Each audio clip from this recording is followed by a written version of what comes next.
Eto na, Senador Bato, nahuli habang kasama itong si Boy Kuryente Marcolita. Alright, welcome back to my YouTube channel. I'm Andy's Vlog. Ako ay mainit matindi na naman mga kaibigan itong ating pag-uusapan. Naku ho, hindi ho ito fake news. Unahan ko kayo. Itong huli, itong si Senador Bato habang kasama itong kanyang kaibigan na si Boy Tuki Marcolita. At saan ho nahuli ito mga kaibigan? Sa like muna sa video na ito kung nagustuhan nyo po. Sabay-sabay po nating i-like ang video na ito. Sa lahat ng hindi pa nakasubscribe dito sa aking YouTube channel, please subscribe. Pwede rin po kayo mag-share ng video na ito. Mga kaibigan, heto po, ibabahagi ko sa inyo, importanteng mahalaga na mapanood nyo ito, malaman dahil dito ay maraming naghihintay tungkol dito kung ano na ang latest update tungkol dito kay Bato. Shoutout po sa lahat mga kaibigan. Ito ho, talagang pumapalag-palag pa mga kaibigan. At sa kanyang pagpalag ay dito po talagang siya ho ay na-corner na dahil ibabahagi ko sa inyo ang katibayan mga kaibigan. Shoutout po sa lahat. Interesado sa buhay.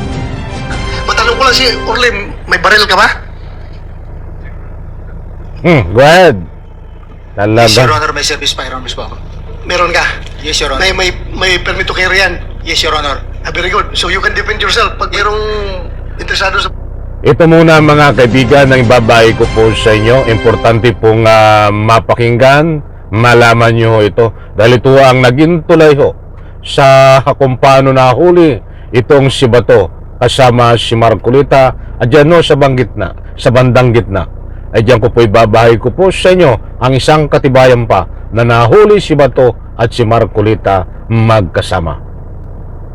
buhay mo. Yes, Your Honor, at hindi ko na kailangan yung witness protection, Your Honor. Kaya ko sarili ko. Oh, yan ang Marines. Yan ang Marines. Paano yung meron kami ritong motion sana na kuberan ka ng protective custody ng Senate.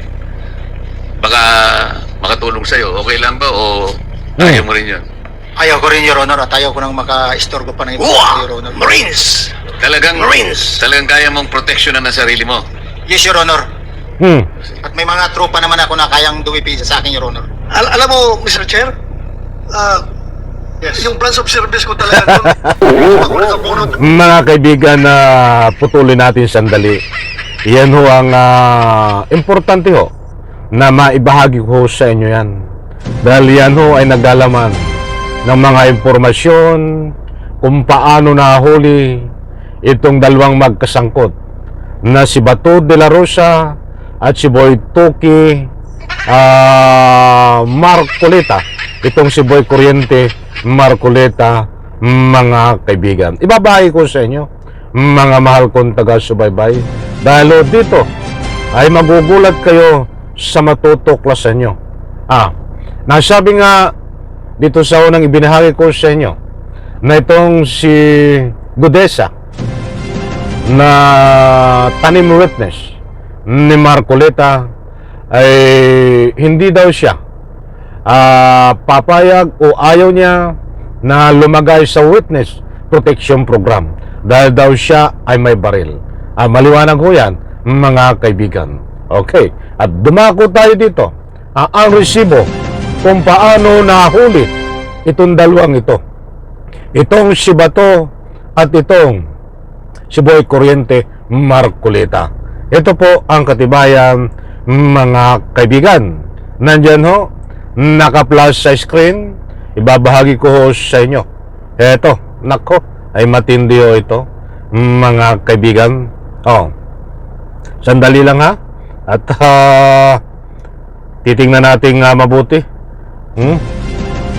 kung nasaan. Eto pala mga kaibigan. Affidavit ni Gutesa may conflict sa kanyang statement ayon ho kay Castro. yung makikita niyo sa screen. Yan si Gutisa at meron siyang affidavit. Ito yung tanim testigo na kasangkot ni Bato. Isipin mo, siya ba talaga gumawa ng statement? Kasi conflict yun doon sa paragraph 24 na sinabi niya na kailangan niyang proteksyon. Tapos nung tinanong siya kung kailangan niya proteksyon, sinabi niya, hindi kasi may baril naman siya. Maliwanag ho, mga mahal kong taga-subaybay. Kung hindi nyo po lubos na maunawaan, pwede nyo yung screenshot. Nandyan ho, yan po si Gutesa at katabi itong si Yussi Castro. Na ulitin ko ho, isang ulit pa. Isipin mo, siya ba talaga gumawa ng statement?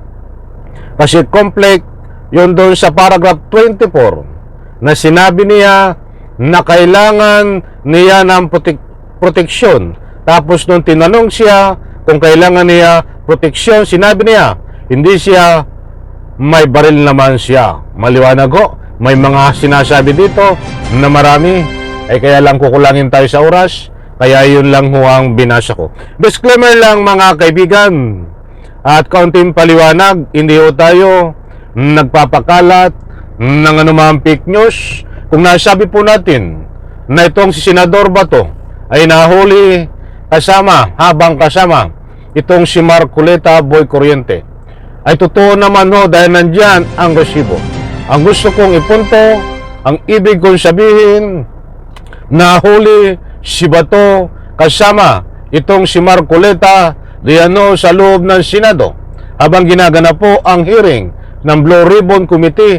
Nahuli po sila sa pamamagitan ng pagsisinungaling kasagwat itong tanim witness, tanim testigo na si Gutesa.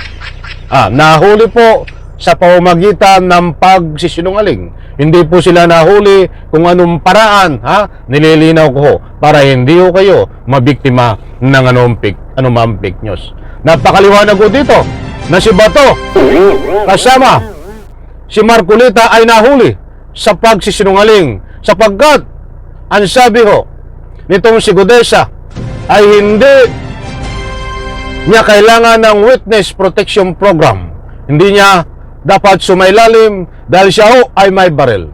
Subalit doon sa pinakita ko sa inyo, binasa at napakinggan nyo at napanood na maliwanag sa paragraph 24 na kailangan niya ng proteksyon, mga kaibigan, yan po ho ay isang uri ng pagsisinungaling, huling-huli na kasabwat itong itong senador na ito na si Bato, si Boy Corriente, Marcoleta, mga kaibigan. Kita nyo ho, harap-harapang nagsisinungaling, ay scripted nga ang mga sinasabi, ang binibitawang mga salaysay nitong si Gutesa na pinagtulungan at kasangkot po ito. Itong si Bato at itong si Boy Toke Corriente, Marcoleta, yan ho ang buong katotohanan. Alam ko mga kaibigan, nakuha nyo ang gusto kong ipunto. Maliwanag po dyan, huling-huli itong si Bato, Gutesa at Marcoleta na magkakasagwat dito sa scripted na testigo at sinumpaan sa salaysay na ibinahagi ho diyan sa loob ng Senado. Maraming salamat, bye. Palakpakan.